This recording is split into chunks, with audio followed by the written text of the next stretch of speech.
Assalamualaikum warahmatullahi wabarakatuh. Waalaikumsalam warahmatullahi wabarakatuh. Bagaimana kabarnya bapak-bapak, ibu-ibu? Baik. Oke. Oke, untuk mengawali kegiatan atau pelatihan kita hari ini, alangkah baiknya kita awali dengan berdoa. Oh ya, ketua kelasnya siapa? Pak Taufik. Ya Pak, silakan Pak Taufik. Apa? Dipimpin doa. Baiklah teman-teman guru sekalian, kita baca berdoa mulai. Selesai. Salam. Salam. Waalaikumsalam warahmatullahi wabarakatuh. Udah. Oke, sebelum kita melanjutkan kepada kegiatan kita hari ini, saya akan mengabsen Bapak Ibu terlebih dahulu. Yang pertama, Bapak Resma, Ada Pak. Pak Maruf, Ada Pak. Pak Husein, Pak Biko. Oke, terima kasih semuanya hadir, alhamdulillah. Oke, untuk sebelum melanjutkan pelajaran hari ini atau pelajaran ini saya akan memperkenalkan diri saya dulu. Nama saya Abdul Aziz dan nomor kontak saya nomor 3 ya. Apabila Bapak Ibu ingin berkomunikasi terkait materi ataupun pribadi, silakan langsung japri ke nomor saya. Kemudian untuk Instagram, Bapak Ibu bisa melihat portofolio saya sebagai instruktur kali ini. Untuk mencari informasi atau inspirasi bisa melalui Instagram. Kemudian ini adalah email saya. Apabila Bapak Ibu ingin berkomunikasi secara tidak langsung atau pesan-pesan penting, silakan kirimkan melalui email saya. Kemudian tolong, demi kelancaran kelas kita, diharapkan Bapak Ibu untuk tidak mengaktifkan handphone, dikarenakan itu dapat mengganggu aktivitas kita dalam belajar. Kemudian dimohon untuk tidak berbicara. Dikhawatirkan juga bisa mengganggu konsentrasi teman-teman atau Bapak Ibu yang tidak berbicara sehingga pelajaran bisa terganggu. Dan ini tidak boleh makan atau minum di kelas. Kenapa? Dikhawatirkan botol yang lupa ditutup bisa membasahi CPU Bapak Ibu yang ada di sini Bapak Ibu sekalian, dan yang hadir untuk tidak merokok karena ini bukanlah warung tongkrongan, karena ini adalah ruangan belajar. Untuk memastikan Bapak Ibu terkonsentrasi dalam pelajaran kali ini, dimohon Bapak untuk tidak selalu melihat kepada monitor, karena saya akan lebih kontinu membahas melalui LCD. Dan yang kedua, untuk mencegah terjadinya kerusakan atau kecelakaan, maka selalu memperhatikan listrik Bapak Ibu. Khawatir bagi laptopnya yang tidak bisa dicabut, dan ketika tercabut akan mati, itu secara spontan akan menghilangkan file Bapak Ibu atau tidak keburu disap gitu ya, sehingga terjadi mati dan hilang file saya, file yang Ibu Bapak buat. Kemudian musibah tidak selalu terjadi direncanakan, tetapi terjadi bisa suatu saat, maka perlu diingat letak apar yang memang salah satu solusi untuk memadamkan api yang Ibu bakal lihat nanti atau suatu saat nanti. Kemudian terakhir, untuk selalu mengingat, lagi-lagi untuk selalu mengingat bagaimana kita tanggap cepat menemukan pintu evakuasi jika terjadi seperti kemarin, yaitu gempa. Oke, selanjutnya untuk mengejar waktu persepsi.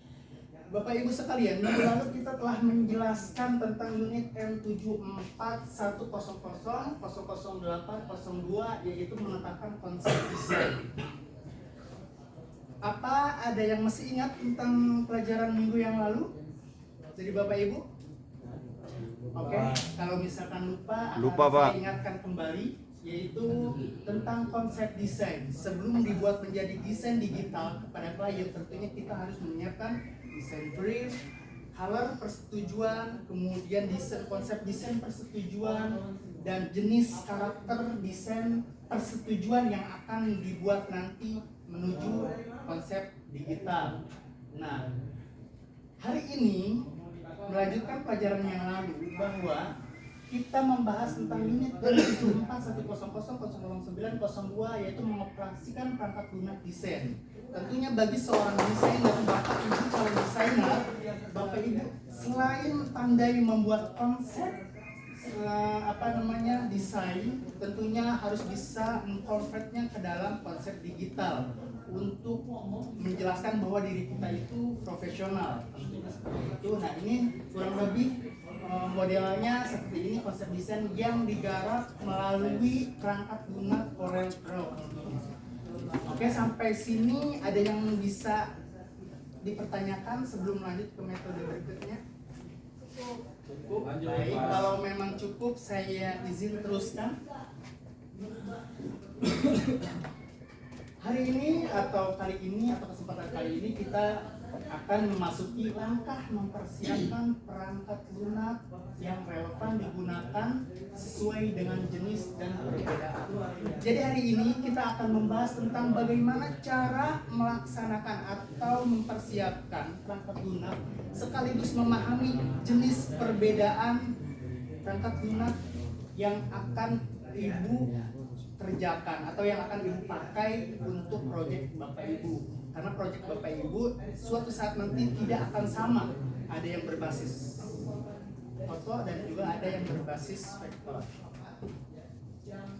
Pelatihan kali ini memiliki yaitu junior desain grafis yang mempunyai kompetensinya mengoperasikan perangkat lunak dan unitnya yang akan kita sebutkan. Lanjut. Nah, yang pertama untuk melanjutkan metode kita tentunya harus memahami roadmap ya. Pelatihan kali ini memiliki nama yaitu Junior Desain Grafis di PLK Komunitas Mandiri Pandeglang dan elemen kompetensi dan unit kompetensinya yaitu mengoperasikan perangkat lunak desain grafis ya. Kemudian elemen kompetensinya yaitu memilih jenis perangkat lunak dan KUK-nya yaitu perangkat lunak yang relevan digunakan, dijelaskan sesuai jenis dan perbedaan utamanya. Dan menginjaklah kepada sekarang kita akan memasuki judul kedua, langkah mempersiapkan perangkat lunak yang relevan digunakan sesuai dengan jenis dan perbedaan utamanya. Nah, judul penting ya karena kita biar gak keluar konsep. Tujuan kita belajar di ruangan ini atau kita berlatih yaitu tentunya memiliki tujuan yang relevan digunakan sesuai dengan jenis dan perbedaan utamanya dengan prinsip desain ya. Kita tidak boleh keluar dari konsep desain. Kemudian manfaatnya apa ketika kita mempelajari? Yaitu manfaatnya setelah mengikuti pelatihan peserta diharapkan mampu mempersiapkan perangkat lunak yang relevan sesuai dengan jenis desainnya. Jadi ketika seorang desainer memiliki proyek diharapkan mampu secara mandiri. Jadi seorang desainer tidak bisa dikatakan profesional apabila dia belum mampu mengerjakan tahapan dari A sampai Z. Tentunya salah satunya mempersiapkan aplikasi mana yang akan kita siapkan untuk mengekspor hasil desain kita kepada proses desain digital supaya terlihat lebih profesional. Lanjut. Sebelum menginjak kepada materi utama, tentunya Bapak Ibu harus mengenal apa sih pengertiannya, gitu kan? Pengertian perangkat lunak. Perangkat lunak adalah kumpulan beberapa perintah yang dieksekusi oleh mesin komputer dalam menjalankan pekerjaan. Sampai sini ada yang dipertanyakan? Nggak ada. Artinya, oke, baik. Artinya Bapak Ibu sebelum memakai aplikasi perangkat lunak tentunya harus pandai mengoperasikan komputer atau laptop yang ada di depan Bapak Ibu. Kalau misalkan tidak bisa, otomatis kita tidak bisa mengkonvert. Selanjutnya yaitu perangkat lunak desain. Nah, intinya ini. Kalau tadi adalah gadgetnya, sekarang inti perangkatnya. Perangkatnya yaitu suatu bentuk perintah yang dieksekusi oleh mesin komputer Nah, yang Bapak Ibu ada di depan Bapak Ibu dalam menjalankan perintah untuk menciptakan kreativitas sesuai kebutuhan. Yang jadi pertanyaan, kreativitasnya dari mana? Dari Bapak Ibu. Yang Bapak Ibu desain secara manual. Tentunya tidak. Nah, perangkat lunak yang sering digunakan seorang desainer nih, ini ultimatum banget dan perlu Ibu ketahui, di mana Ibu Bapak itu memposisikan desainer fotografer kah, atau manipulation kah, atau desainer banner kah, atau surat kah, atau brosur kah. Nah, di sini ada dua opsi yang biasa ya, yang biasa seorang desainer pakai. Opsi pertama yaitu Corel Draw, di mana sifatnya yaitu sebagai alat perangkat lunak membuat poster, membuat brosur, kemudian membuat hal yang bersifatnya vektor. Kemudian yaitu Photoshop. Photoshop ini lebih kepada pixel, di mana pixel itu mengolah Photoshop, mengolah project Bapak Ibu menjadi suatu desain yang berbasis pixel ya, karena Photoshop itu terdiri dari beberapa bitmap atau raster. Oke, selanjutnya tentang perangkat lunak Corel Draw. Tadi kita sudah memiliki dua opsi perangkat lunak yang bakal Bapak Ibu pilih antara Corel Draw dan Photoshop. Sekarang pengenalan Corel Draw. Perangkat lunak ini adalah aplikasi desain grafis digital yang berbasis vektor. Lagi-lagi akan selalu saya ingatkan bahwa Corel Draw adalah aplikasi yang berbasis vektor. Jika Bapak Ibu mengolah foto di sini bukan tidak bisa, tetapi hasilnya tidak akan kompeten atau tidak akan maksimal. Bapak Ibu akan menghadapi kesulitan yang akan terjadi tanpa Bapak Ibu ketahui, dan hasilnya tidak akan sempurna. Kemudian perangkatnya itu dapat diandalkan untuk eksekusi sejumlah tugas erat kaitannya dengan desain grafis, tentunya desain ya, bukan berbentuk fotografi. Kemudian contoh karya yang dibuat. Nah, contoh karya yang dibuat oleh Corel Draw di antaranya yaitu logo, brosur, kemudian banner dan kemasan seperti yang Bapak Ibu kemarin lihat. Logo dapat dilihat. Kenapa logonya bersifat solid dua color? Nah, Corel Draw sebagai aplikasi yang berbasis vektor, dia handal dapat membuat warna atau color solid. Di sini terlihat warna orange dan biru dan tidak ada warna lain lagi. Dan tidak hanya itu, kelebihan Corel Draw pun dapat membuat desain brosur yang lebih sempurna. Ini tidak ujuk-ujuk, tidak tiba-tiba terjadi seperti ini, tidak. Tentunya harus ada desain terlebih dahulu. Awalnya seperti brief, ya kan, kesepakatan antara dua belah pihak untuk menyetujui bagaimana nanti hasilnya brosur ini terjadi. Jadi kayak bentuk seperti ini itu tidak diinginkan oleh seorang desainer, akan tetapi diinginkan oleh seorang klien. Kemudian banner seperti yang Bapak Ibu sering lihat di jalanan, di depan toko, bahwa Corel Draw mampu membuat banner seperti itu. Kemudian ada kemasan. Nah, kemasan ini biasanya dibuat di Corel Draw, meskipun ada banyak aplikasi-aplikasi lain yang mampu untuk membuat desain seperti ini. Tetapi yang sering dipakai oleh seorang desainer perangkat lunaknya yaitu Corel Draw untuk membuat kemasan. Biasanya kerjasama dengan UMKM, bekerjasama dengan para guru yang melatih tentang guru SMK tentunya ya, yang melatih tentang produksi atau pemasaran. Oke, lanjut. Jenis format file Corel Draw. Sekali lagi saya ingatkan, Ibu Bapak adalah calon desainer. Tentunya selain mempersiapkan perangkat lunak, Bapak Ibu harus tahu cara ekspornya. Jika tidak tahu, sama aja kita kerja tanpa ada hasil. Pertama, ekspornya yaitu berbentuk CDR, di mana CDR ini memiliki format khusus untuk percetakan. Jadi jangan sekali-kali Ibu jika mendesain melalui Corel Draw dibuat JPEG atau PNG, karena itu akan membelah vektor.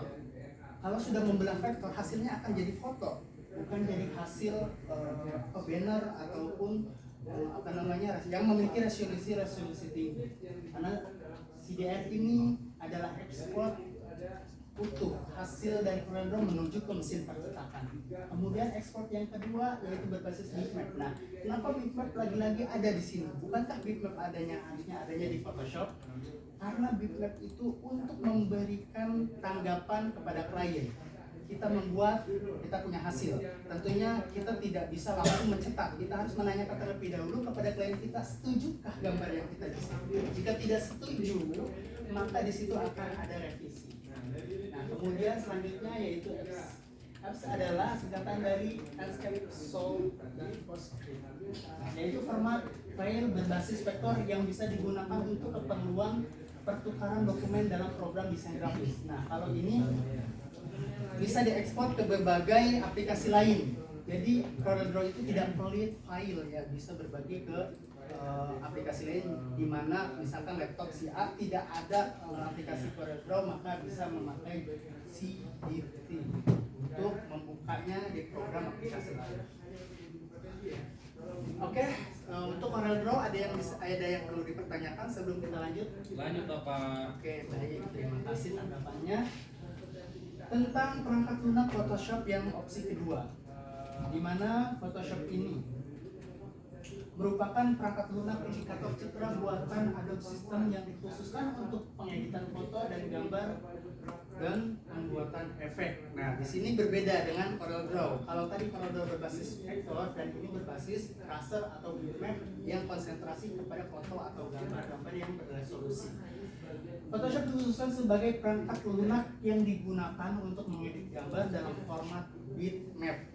Nah, Photoshop dalam format bitmap atau pixel, beda dengan CorelDRAW yang berbasis vektor ya.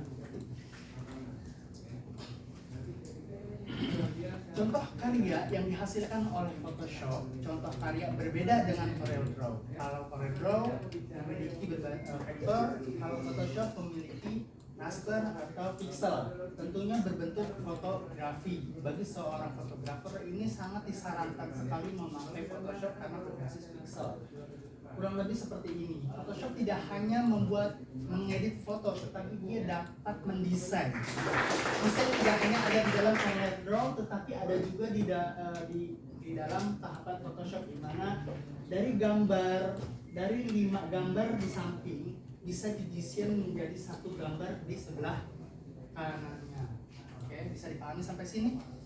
Siap, Oke, bisa. selanjutnya yaitu poster, Photoshop design. Bukankah Photoshop itu mengolah foto? Tentu tidak ya Bapak Ibu. Kenapa demikian? Karena sebuah poster harus didesain terlebih dahulu. Seperti apa klien menginginkan poster, maka seorang Photoshopper atau seorang desainer harus mampu mempersiapkan desain yang akan diolah di dalam perangkat lunak Photoshop. Contohnya seperti ini. Dari beberapa gambar kita bisa mendesain ulang, menggabungkan menjadi satu gambar poster. Sampai sini bisa dipahami? Nah, bisa. Kalau bisa kita lanjut. Jenis format. Tadi kita sudah mengenal peradaban jenis format, ada CDR dan sebagainya. Kemudian Photoshop pun memiliki ekspor format ekspornya ya, hasilnya. Pertama yaitu VSB. VSB ini file yang dikhususkan untuk lebih dari 2 GB. Mentahan desain itu bisa lebih dari 2 GB. Maka kita ekspornya harus di PSD. Kemudian ada PSD, format yang digunakan untuk menyimpan gambar dalam bentuk layer. Kemudian VDD yaitu yang hanya dapat didukung fitur software Photoshop Deluxe. Artinya VDD ini egois, dia hanya bisa berbagi kepada produk-produk Adobe, tidak bisa berbagi ke produk lain untuk mempatenkan karya. Jadi kita nggak boleh pindah-pindah. Nah, bagi Bapak Ibu yang berminat atau cita-citanya atau usahanya bergelut di bidang fotografi, saya rekomendasikan Bapak Ibu memakai Photoshop. Bagi Bapak Ibu yang memiliki komitmen usahanya berbentuk desainer percetakan, saya sarankan Bapak Ibu memakai CorelDRAW. Oke, Oke, lanjut. Nah, ini pembahasan kita yang kedua. Pertama yaitu menyiapkan perangkat lunak. Kita sudah bahas tadi. Sekarang poin yang kedua, apa sih perbedaannya antara CorelDRAW dan Photoshop? Nah, di sini saya sampaikan bahwa perangkat lunak CorelDRAW adalah aplikasi desain grafis yang khusus digunakan untuk mode vektor atau grafis vektor ya. Kemudian dan Photoshop yaitu merupakan software yang digunakan untuk pengeditan grafis pixel. Sampai sini bisa dipahami? Jadi CorelDRAW itu apa? Untuk melakukan desain grafis dalam bentuk vektor. Kemudian untuk Photoshop yaitu melakukan pengolahan secara Pixel. Oke, bagus sekali Bapak Ibu. Nah, ini saya beri contoh Bapak Ibu supaya lebih detail memahami. Jika vektor tidak menggunakan raster dan raster tidak menggunakan vektor. Apa yang disebut vektor? Vektor itu tanpa bitmap. Yang disebut bitmap adalah kotak-kotak yang Bapak Ibu bisa lihat di sini. Dan kemudian vektor tanpa kotak-kotak, artinya dia berbasis algoritma. Dia berbasis algoritma ketika oke silakan Pak. Oke, kita lanjut. Vektor itu berbasis algoritma di mana yang mengolah full sistem komputer. Jika raster yang mengolah adalah full sistem bitmap atau foto yang dihasilkan terlebih dahulu. Oke, sampai sini ada pertanyaan? Nggak ada, Bang. Oke, kalau tidak ada kita lanjut ke kesimpulan. Bahwa kesimpulannya yaitu perangkat lunak desain adalah cara yang mengandalkan sebuah kreativitas dalam menciptakan suatu desain yang berbentuk gambar yang bertujuan untuk kepentingan percetakan. Ya, jadi kesimpulannya yaitu perangkat lunak dibuat untuk kebutuhan percetakan. Kalau kita mendesain secara tangan, kita tidak bisa mencetaknya, hanya bisa melihatnya saja. Oke.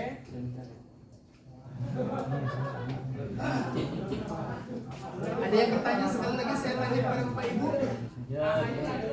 Oke, jika tidak ada yang bertanya, saya yang bertanya.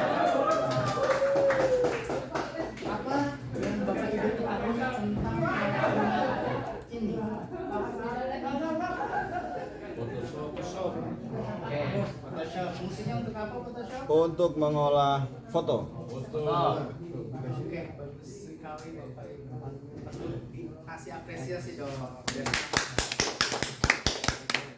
Oke, jadi jika ini apa namanya? CorelDRAW, Fungsinya untuk apa Bapak Ibu? aplikasi untuk mendesain sesuatu dalam bentuk Angkat vektor. tangannya. Kalau yang mau menjawab silahkan angkat tangannya. Silahkan Kak Minta. Untuk mendesain sebuah karya dalam bentuk vektor. Ada lagi yang bisa menjawab? Oke, kalau tidak bisa kita lanjut saja. Saatnya evaluasi. Jika Bapak Ibu sudah dirasa memahami materi kita, maka saya menyediakan beberapa pertanyaan yang bisa Bapak Ibu akses di di barcode yang ada depan Ibu. Bapak Ibu silahkan di-scan terlebih dahulu. Jika tidak bisa mengakses scannernya, maka silahkan kunjungi Google Drive di alamat yang bercetak warna biru. Pembukaan UUD. Jika sudah mengakses, silahkan isi evaluasi yang saya siapkan. Kemudian saya tunggu waktu 3 menit.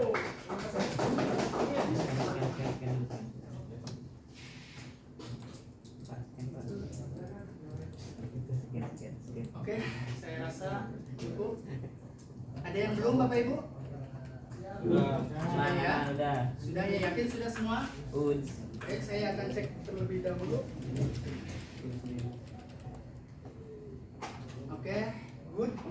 Hasilnya saya rasa kurang memuaskan Bapak Ibu. Mungkin entah saya yang menjelaskan kurang relevan atau kurang jelas. Tapi jangan khawatir, meskipun nilai Bapak Ibu kurang memuaskan, saya sudah menyediakannya tugas tambahan supaya membackup nilai Bapak Ibu agar nilai Bapak Ibu tidak jelek atau tidak kurang memenuhi kompetensi. Oke, di sini ada satu buatlah rangkuman dari berbagai sumber mengenai perangkat lunak dan perbedaannya. Gampang bukan? Gampang bukan maksudnya. Oke, yang kedua, tugas dibuat dalam soft copy. Dikumpulkan pada pertemuan berikutnya atau kirim ke email saya. Jadi bagi yang tidak memiliki kuota, jangan khawatir, teman-teman atau Bapak Ibu bisa mengumpulkan di pertemuan yang akan datang. Jika yang memiliki kuota, silahkan kirim di email saya. Email sudah saya sematkan di awal dan di akhir. Oke. Mungkin pertemuan hari ini kita sudah menyelesaikannya, dan apabila ada yang kata-kata salah mohon dimaafkan. Sebelum kita bubar di ruangan ini, dimohonkan untuk mengecek ruangan Ibu terlebih dahulu. Barangkali ada barang-barang yang tertinggal. Kemudian untuk listrik silakan dicabut, khawatir terjadi kebakaran di saat Ibu Bapak sedang tidak ada di kelas. Dan jangan lupa, oke, ketuanya tadi siapa yang membuka? Taufik ya. Ternyata keluar, oke, nggak apa-apa. Barangkali ada Bapak Ibu yang berkenan untuk memimpin doa kepulangan. Baik teman-teman, sebelum kita berdoa mari pulang dulu. Ya, pulang. Mari kita berdoa dulu. Doa dimulai. Selesai. Beri hormat. Hormat. Hormat. Terima kasih. Cukup sekian dari saya. Apabila ada kata-kata yang salah mohon dimaafkan. Wassalamualaikum warahmatullahi wabarakatuh. Waalaikumsalam warahmatullahi